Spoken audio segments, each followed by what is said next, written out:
Magandang hapon mga ka-vlogger. Magugulay tayo ngayong hapon ng puso ng saging. At sa gagataan natin at gagawin nating ginataang puso ng saging.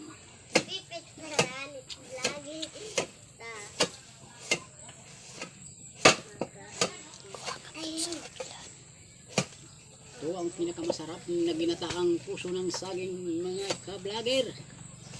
Handa na ba kayo sa aking page, Gilbert Vlogs?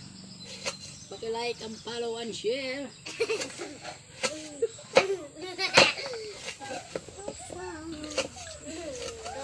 Marami pa kayong makikita ng iba't ibang klase ng mga lapang vlogs.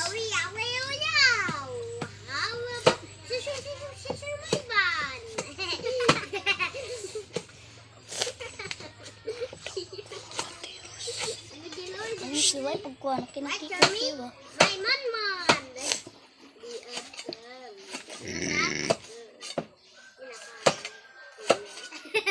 Ang buko na panghalo sa puso ng saging.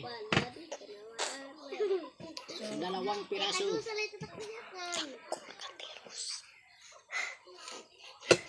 May sinin, may bilog, may pula, may suwisi, may siwan, may sisi, may puy.